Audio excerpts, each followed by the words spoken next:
সুবহানাল্লাহ কইতে আল্লাহ। তারপরে আমার নবীকে জানিয়ে দিলেন, ও নবী শুনিয়া এমন একটি জায়গার মধ্যে আপনাকে নিয়েছিলাম, ওই জায়গার মধ্যে বস্যির মধ্যে লটকাইয়া মানুষদেরকে মাছের মতো লটকাইয়া বস্যির মধ্যে আযাব দিতেছে, নিচের দিক দিয়ে আগুন লাগতেছে। এমন অবস্থায় মানুষগুলা পুইরা ছাই হয়ে যাইতেছে, আবার স্বাভাবিক হয়ে যাইতেছে। আল্লাহ পাক রব্বুল আলামিন কুরআনুল কারীমের বিভিন্ন আয়াতের মধ্যে জানিয়ে দেয়, মানুষদের চামড়াগুলা কুঁচকিয়ে যাবে, মানুষদের চামড়াগুলা পুইরা ছাই হয়ে যাবে, আবার স্বাভাবিক হয়ে যাবে। আল্লাহ রাব্বুল আলামিন জানিয়ে দিলেন, ওই জায়গার মধ্যে মানুষদেরকে পুইরা ছাই হয়ে গেছে, চামড়াগুলা কুঁচকিয়ে গেছে, চামড়াগুলা জয়লা পুইরা কালো হয়ে গেছে। তারপরে আমার আল্লাহ বলে, জয়লা পুইরা ছাই হওয়ার পরে আবার স্বাভাবিকভাবে আমি আল্লাহ লাগায় দেয়। কেন লাগায় দেয় জানো? বলে এই কারণে আমি লাগাইয়া দে যেন সে শাস্তি গুলা গ্রহণ করতে পারে। নাউযুবিল্লাহ, শাস্তি গুলা কি করতে পারে? গ্রহণ করতে পারে। আমার আল্লাহ রাব্বুল আলামিন জানিয়ে দিলেন, কেন জানেননি? তাদেরকে বস্যির মধ্যে লটকাইয়া নিচের দিক দিয়ে উত্তপ্ত আগুন জ্বালাইয়া দিছে। আল্লাহ নবীকে বলতেছেন, নবী গো, আপনার উম্মতদের মধ্যে এবার কিছু উম্মত ছিল যে উম্মত গুলা আপনার মা বাবার খেদমত করতো না, মা বাবার নাফরমানি করতো, মা বাবাকে গালি দিত, মা বাবাকে দৌড়া মারতো। এরকম আছে না? এরকম আপনার এলাকাত মনে নাই? মা বাবার কথা শুনতো না। এমন কিছু সন্তান আছে, মা বাবা যদি বলে পশ্চিম দিকে যা, এ যা দক্ষিণ দিকে। আছে না নাই? যদি কয় কোন দিকে যাইতো? পশ্চিম দিকে, তাহলে সে যায় দক্ষিণ দিকে। যদি মা বাবা বলে মসজিদের দিকে যায়, সে গায়ে গিয়া বিড়ি। আছে না নাই? এলাকাত মনে নাই? মা বাবার কথা শুনতো না, তার জন্য ওই বস্যির মধ্যে লটকাইয়া মাছের মতো করিয়া ওই জায়গার মধ্যে নিচে আগুন লাগাইয়া দিছে। আগুন লাগানোর সাথে সাথে ওই মানুষগুলা শক্তির মতো পুইরা হয়ে যায়, আবার স্বাভাবিক মানুষের মতো হয়ে যায়। জিবরাইল আমিন ডাক দিয়া বললেন, ইয়া রাসূলুল্লাহ, ইয়া হাবিবাল্লাহ, নবী গো, এমন একটা শাস্তি দেখছিলেন যে শাস্তির মধ্যে করাতের আঘাত দ্বারা তার গালটা কাটা হয়, আবার স্বাভাবিক এই গালটা হয়ে যায়, অন্য গাল কাটা হয়ে আবার ওই গালটা স্বাভাবিক হয়ে যায়। আল্লাহ নবীকে জানিয়ে দিলেন, নবী গো, আপনার উম্মতদের মধ্যে এই লোকটা ছিল সুকলপুর। সুকলপুর আপনারা ভাষা বলেন গীবত। গীবত কি বলা হয়? গীবত যারা করে তাদেরকে কি বলা হয়? সুকলপুর। তাদেরকে কি বলা হয়? যারা গীবত করে তারা হলো মুনাফিক। ঠিক কি না? আল্লাহ রাব্বুল আলামিন একটা আয়াতের মধ্যে বলেন, ইন্নাল মুনাফিকিনা ফিদ-দারকিল আসফালি মিনান নার।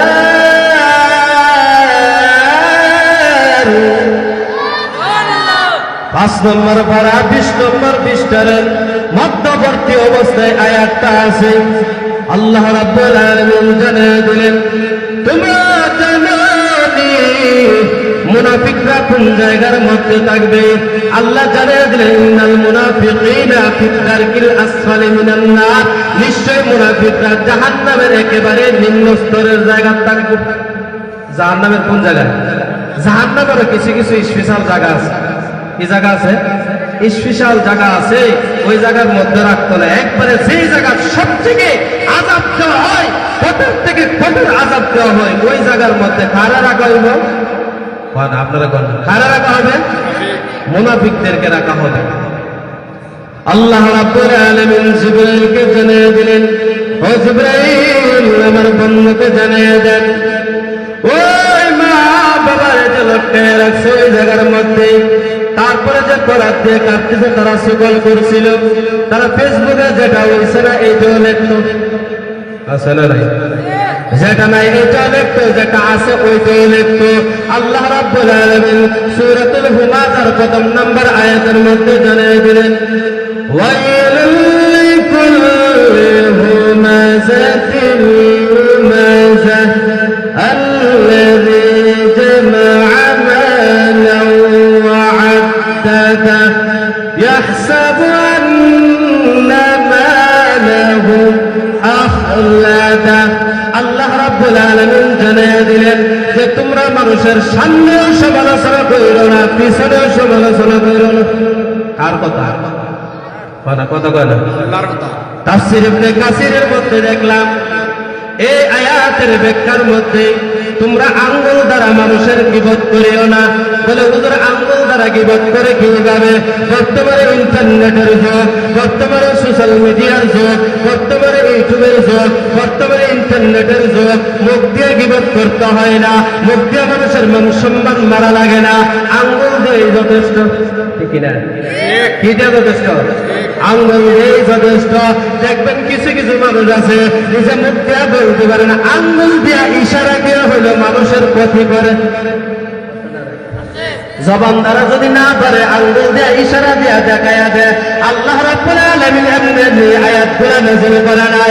আল্লাহ জানায় দিলেন, ও বান্দা শুনিয়া নাও, আমি কোরআনের আয়াত এমনি নাযিল করি নাই তোমাদের আঙ্গুল দিয়ে ইশারার দ্বারা যে তোমরা গীবত করবা, আঙ্গুল দিয়ে লেখালেখির দ্বারা যে গীবত করবা।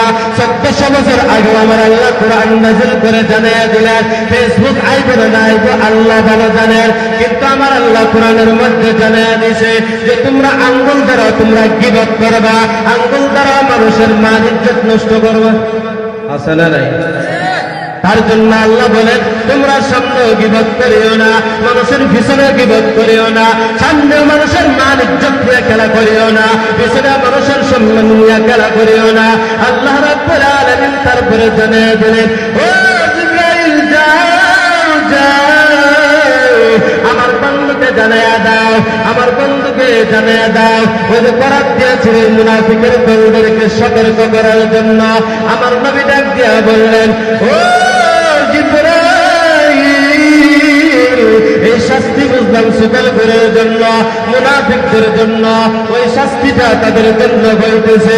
এরপরে যে দেখলাম রক্তর নদীর মধ্যে কিছু মানুষ সামলাইতেছে, পারের মধ্যে আসতে যাইতেছে, কিন্তু পারের মধ্যে যখন ধরতে যাবে এমন সময় পাথরের আঘাত দ্বারা তাদেরকে আবার মধ্যখানে নিয়ে চলে যাইতেছে। কেন? জিবরাইল আমিন ডাক দিয়ে বললেন, ইয়া রাসূলুল্লাহ, ইয়া হাবিবাল্লাহ, ও পয়গম্বর শুনিয়া নেন, তাদেরকে নদীর মধ্যে নিক্ষেপ করা হচ্ছে। কেন? স্বাভাবিক তো পানির নদী হইতে পারত, রক্তর নদী কেন হইল? বলে রক্তর নদী হয়েছে কারণ হলো দুনিয়ার জমিনে এইগুলা সুদ করছিল। আমার এলাকা সুদ নাই, সুদ করছিলেন নি? আল্লাহ পাক কোরআনের মধ্যে জানাই দিলেন, সুদ বুঝাইছেন। ইয়া আইয়ুহাল্লাযীনা আমানুত্তাকুল্লাহ ওয়া যারু মা বাকিয়া মিনার রিবা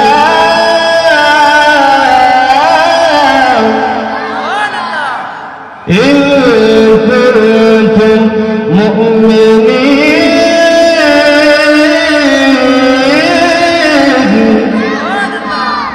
আল্লাহ রাব্বুল আলামিন জানিয়ে দিলেন, হে ঈমানদাররা, তোমরা যদি ঈমানদার হয়ে থাকো, আমানুত্তাকুল্লাহ, আর তোমরা যদি আমি আল্লাহকে ভয় করে থাকো, তাহলে তোমরা সুদের লেনদেন বন্ধ করে দাও। কারা কইতাছে? ঈমানদারদেরকে। 1 নাম্বার ঈমানদারদেরকে জানিয়ে দিলেন।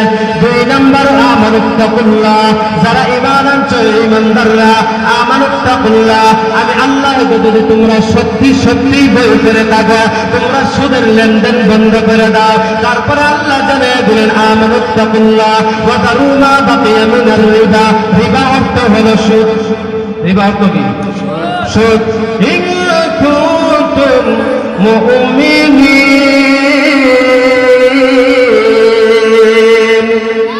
তোমরা ঈমানদার, তোমরা যদি মুমিন হয়ে থাকো, সুদের লেনদেন বন্ধ করে দাও। তাহলে বোঝা গেল সুদের মধ্যে ভেজাল আছে না নাই? সুদের মধ্যে ভেজাল আছে না? আপনার এলাকাত মনে সুদের, যারা সুদে টাকা লাগায় অনেক আছে, দেখবেন ধানের উপরে লাগায়। আপনার এলাকাত মনে নাই? আছে আছে আছে। কি এর উপরে লাগায়? ধানের উপরে লাগায়, চালের উপরে লাগায়, টেহার উপরে টেহা লাগায়। আছে না নাই? আল্লাহ রাব্বুল আলামিন জানিয়ে দিলেন, আমানু তাকুল্লাহা ওয়া দারু মা বাকিয়া মিনার রিবা। এ মুসলমান বন্ধুরা শুনিয়া নাও, সুদ কাকে বলে আজকে একটু আলোচনা করে যায়। সুদ কাকে বলে যদি আমি আজকের সভাপতিকে যদি 50,000 টাকা দেই, 50,000 বছর পরেও যদি 50,000 টাকার থেকে যদি 50,001 টাকা যদি নেই, এটারে বলা হয় সুদ। এটারে কি বলা হয়? 50,000 বছর পরে 50 দিন পরের কথা বলে নাই, 50 বছর পরের কথা বলে নাই, 50 বছর 500 বছরের কথা বলে নাই। 50,000 বছর পরেও যদি আমি 50,000 থেকে 1 টাকা যদি লাগাই আমাকে দেয়, এটাকেই সুদ বলে। অতিরিক্ত যেটা এটাকেই সুদ বলে। অতিরিক্তকে কি বলে? সুদ বলে। যারা দানের উপরে সুদে টাকা লাগান সতর্ক হয়ে যান। দানের উপরে যদি টাকা লাগান, টাকা দিয়ে আপনি দান নিতে চান, এটাও সুদ হবে। বুঝেন নাই কথা? ঠিক আছে। দানের ব্যবসা যদি আপনি করেন তাহলে সুদ হবে না, কিন্তু দানের উপরে টাকা লাগাইলে সুদ হবে। দানের ব্যবসা করিয়া যদি 300 টাকার 1 মণ দান যদি আপনি ক্রয় করিয়া আপনি যদি 5,000 টাকা যদি 1 মণ দান আপনি বিক্রি করেন, তারপরে এটা সুদ হইতো না। এটার নাম হলো ব্যবসা। এটার নাম কি? সবাই করে এটার নাম কি? ব্যবসা। আর যদি 50,000 বছর পরে যদি 50,000-এর লোকে 1 টাকা লাগাই দেয়, এটার নাম কি? সুদ। এটার নাম কি? সুদ। সুদের আলাপ বুঝছেন তো? আল্লাহ রাব্বুল আলামিন জানায় দিলেন, ওয়া আল্লাহু বাই'a ওয়া হাররামা রিবা।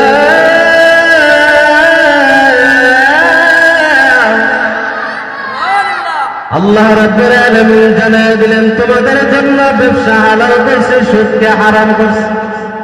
কিতাবের হালাল করছে, বলো সবাই বলো। ব্যবসারে হালাল করছে আর সুদকে আমি হারাম করছি।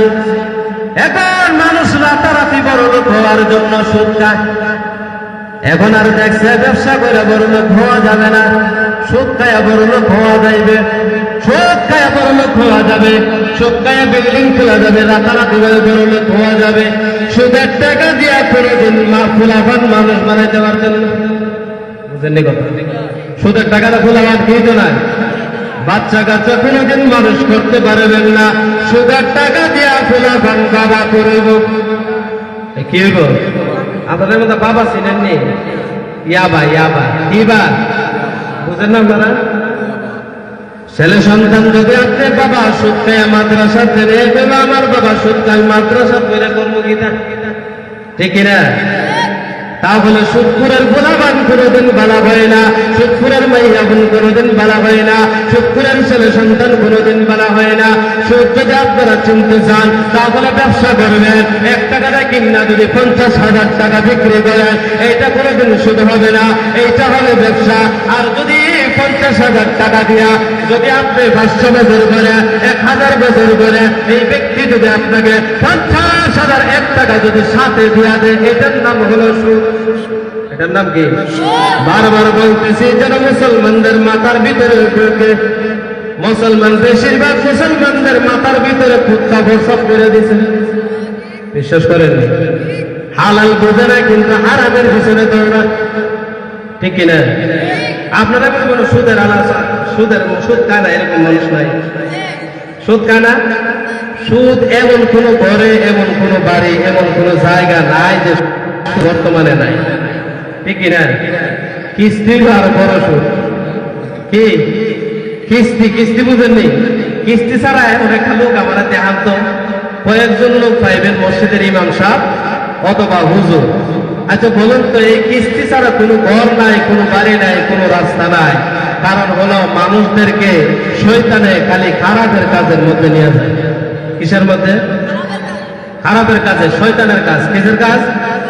আল্লাহ পাক রব্বুল আলামিন জানায় দিলেন, ইয়া আইয়ুহাল্লাযীনা আমানু কুলু, ইয়া আইয়ুহাল্লাযীনা আমানু দুখুলু ফিস-সিলমি কাফা ওয়া লা তাত্তাবিউ খুতুওয়াতিশ শাইতান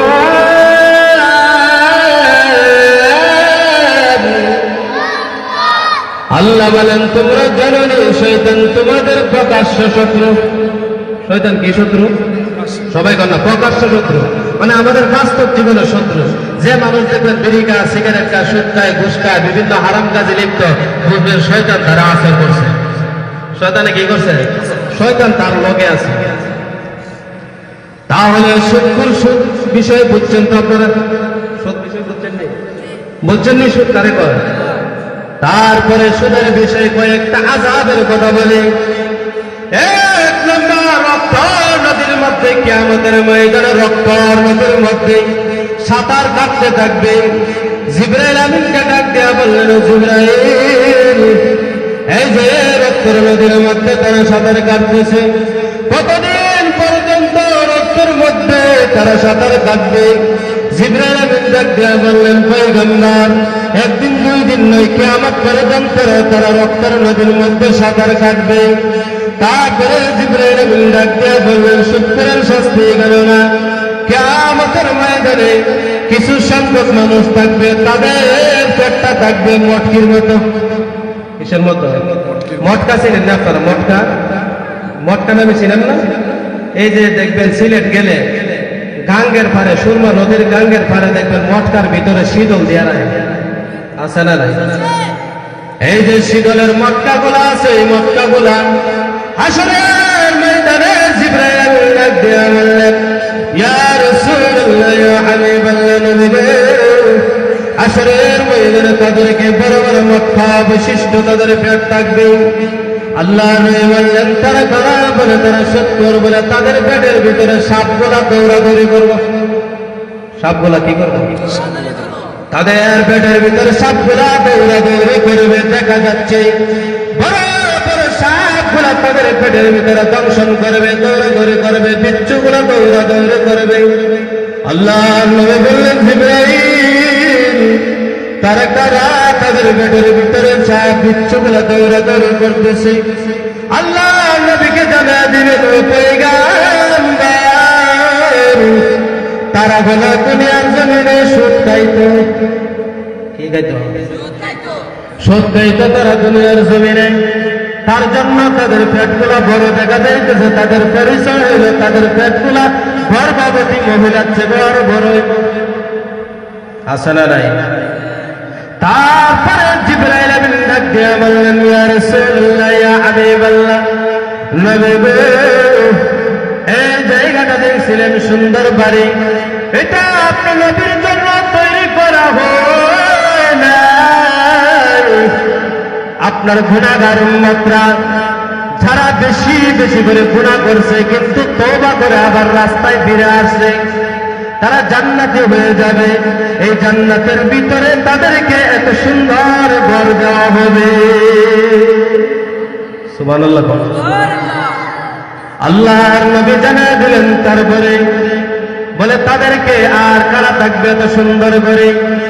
আল্লাহ রাব্বুল আলামিন জানায় দিলেন সূরাতুল বাকারার 2 নম্বর পারা 2 নম্বর পৃষ্ঠার মধ্যবর্তী অবস্থা, ইয়া আইয়ুহাল্লাযীনা আমানুত্তাকুল্লাহ আমানুস্তাঈনু বিস-সাবরি ওয়াস-সালাহ ইন্নাল্লাহা মা'আস-সাবিরিন ওয়া লা তাকুলু লিমান ইউকতালু ফী সাবিলিল্লাহি আমওয়াত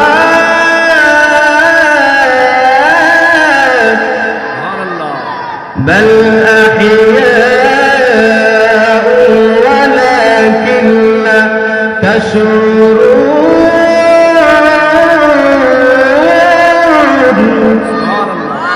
আল্লাহ রাব্বুল আলামিন জানায় দিলেন, ওয়ালা তাকুলু লিমান ইউকতালু ফী সাবিলিল্লাহি আমওয়াত। আমার এমন বান্দারা আছে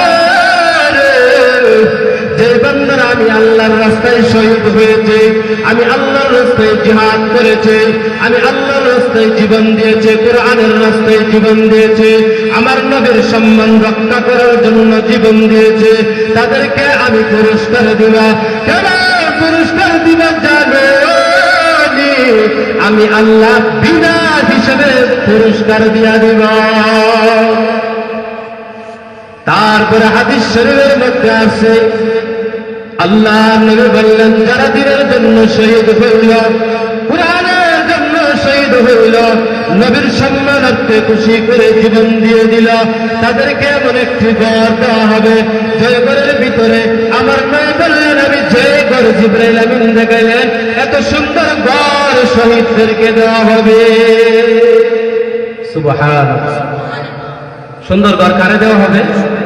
যারা শহীদ কুরআনের জন্য, আল্লাহর জন্য, রাসূলের জন্য, ইসলামের জন্য যারা শহীদ হয়েছে, জীবন দিয়েছে, তাদেরকে আল্লাহ এত সুন্দর ঘর দিয়ে দেন। সুবহানাল্লাহ। তারপরে আমরা সামনের দিকে এগিয়ে যাই। জিবরাইল আলাইহিস সালাতু ওয়াস সালাম আল্লাহ নবীকে বললেন, নবী গো, আপনি বুরাগার মধ্যে ওঠেন। বুরাগার মধ্যে উঠিয়া প্রথম নম্বর আসমানের মধ্যে গেলেন। আসমানের দ্বার প্রান্তে যখন গেলেন, জিবরাইল আমিন ডাক দিয়ে বলেন, হে আসমানের ফেরেশতা, আসমানের ফেরেশতারে সালাম দিলেন, আসসালামু আলাইকা। দরজা খোলার আগে বললেন, আপনি কে? বলেন, আমি জিবরাইল। বলে, আপনি জিবরাইল, আপনার সঙ্গে কে আছে? বলে, আমার সঙ্গে পয়গম্বর আরবি সাল্লাল্লাহু আলাইহি ওয়াসাল্লাম আছেন। বলে, ওনাকে আনার জন্য কি অনুমতি দেওয়া হয়েছে? জিবরাইল আমিন ডাক দিয়া বললেন, ওই প্রথম আসমানের ফেরেশতার নাম হলো ইসমাঈল আলাইহিস সালাতু ওয়াস সালাম। ইসমাঈল আলাইহিস সালাতু ওয়াস সালাম ডাক দিয়া বললেন, ও ফেরেশতা, নবীকে আনার জন্য, রাহমাতুল আলামিনকে আনার জন্য আমাকে আল্লাহ রাব্বুল আলামিন নিজে পাঠিয়ে দিলেন। সুবহানাল্লাহ। ইসমাঈল ফেরেশতা বলেন, আমি আমার তত্ত্বাবধানে ৭০,০০০ ফেরেশতা কাজ করে। কয় হাজার? বুঝেন না আপনারা? বুঝেন না? ইসমাঈল প্রথম আসমানের ফেরেশতার লিডারের নাম হলো ইসমাঈল। ইসমাঈল আলাইহিস সালাতু ওয়াস সালাম ফেরেশতার তত্ত্বাবধানে আরো ৭০,০০০ ফেরেশতা কাজ করে। ওই ৭০,০০০ ফেরেশতার আরো তত্ত্বাবধানে আরো ৭০,০০০ ফেরেশতা করে কাজ করে। ইসমাঈল আলাইহিস সালাতু ওয়াস সালাম দরজা, আসমানের দরজা খুলিয়া দিলেন। আমার নবীকে নিয়ে প্রথম আসমানের উপরে উঠলেন। ওঠার পরে সমতল জায়গার মধ্যে গিয়া দেখলেন হযরত আদম আলাইহিস সালাতু ওয়াস সালাম চাদর মুড়ি দিয়া বসে আছে। সুবহানাল্লাহ। কে বসে আছে? আমাদের আপনার যারা আছে পৃথিবীর ভিতরে সকলের বাবা হযরত আদম আলাইহিস সালাতু ওয়াস সালাম।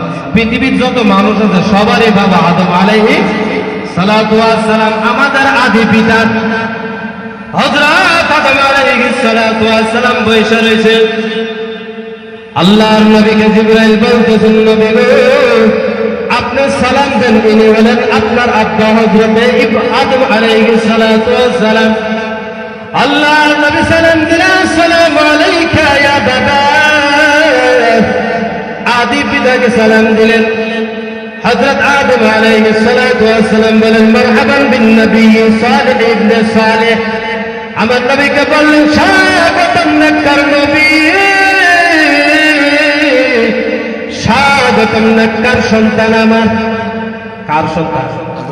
হযরত আদমের সন্তান, তার জন্য বলতে সালিহ ইবনে সালিহ। মারহাবান বিন নবী সালিহ ইবনে সালিহ, নেককার নবী, নেককার সন্তান আমার, তোমাকে স্বাগতম, তোমাকে স্বাগতম। সুবহানাল্লাহ। যখন স্বাগতম জানাইলেন, বাবা হযরত আদম আলাইহিস সালাতু ওয়াস সালাম একদিকে তাকাইয়া, ডান দিকে তাকাইয়া কান্না করে, ডান দিকে তাকাইয়া হাসি দেয়, বাম দিকে তাকাইয়া কান্না করে। আল্লাহর নবী জিবরাইলকে ডাক দিয়ে বললেন, ও জিবরাইল, বাবা আদম আলাইহিস সালাতু ওয়াস সালাম ডান দিকে তাকাইলে মুস্কি হাসে, বাম দিকে তাকাইলে কান্না করে, কারণ কি? হযরত জিবরাইল আলাইহিস সালাতু ওয়াস সালাম ডাক দিয়ে বললেন, ও পয়গম্বর, ডান দিকে হযরত আদমের সন্তানগুলা জান্নাতের ভিতরে বিচরণ করতেছে, আর বাম দিকে তাকাইলে জাহান্নামে নিক্ষেপ করে আযাব চলতেছে তার জন্য। ডান দিকে তাকাইলে মনটা বড় খুশি খুশি লাগে, আনন্দ আনন্দ লাগে। আর বাম দিকে তাকাইলে তাদের আযাব দেখিয়া বাবা আদম আলাইহিস সালাতু ওয়াস সালামের মনটা বড় বেজার হয়ে যায়, কান্না চোখে চলে আসে। কারণ হলো তাদের আযাব বড় কঠোর আযাব হইতেছে। হযরত জিবরাইল আলাইহিস সালাতু ওয়াস সালাম ডাক দিয়া বলতেছে, ও পয়গম্বর